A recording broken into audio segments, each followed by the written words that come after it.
it's interesting how most of my clients are women, Yeah. and that's a story on its own, Hugh.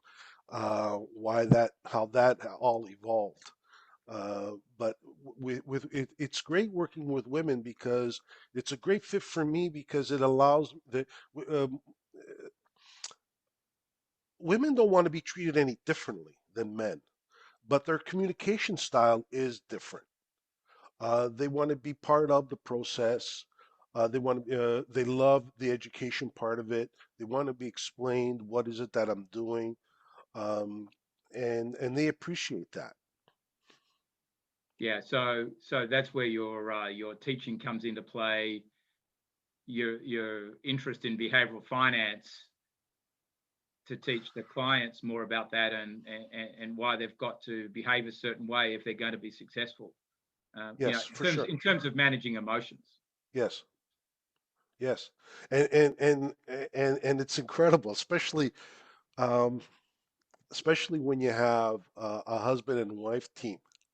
Oh, I love it. It's Hugh. I wish you can be in the room because most of the time the wives, the spouses are different. Okay, very different, and um, and it allows and they'll by disclosing the differences between the two.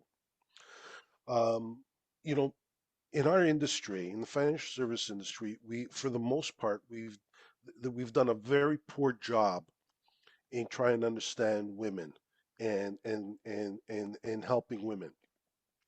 Specifically, the whole ignore. A lot of times, they're ignored. Their opinions aren't appreciated, and so on and so forth.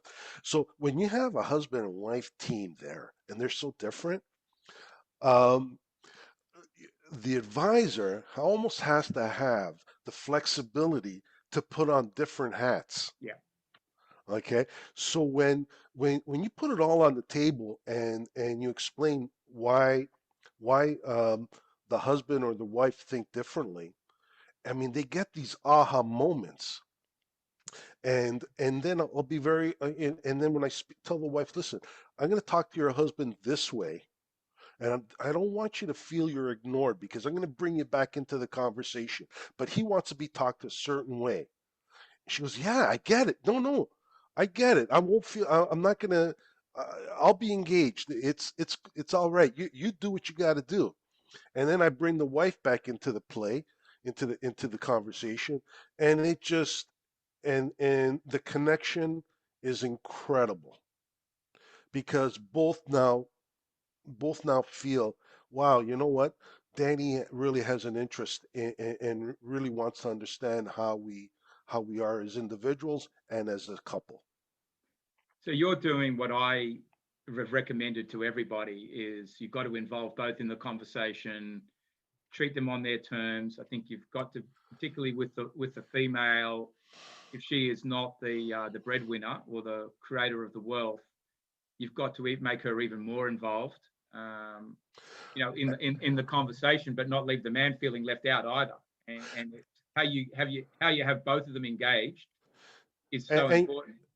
and Hugh, this is very important. This is just me speaking. Okay, how other advisors want to manage it is up to them.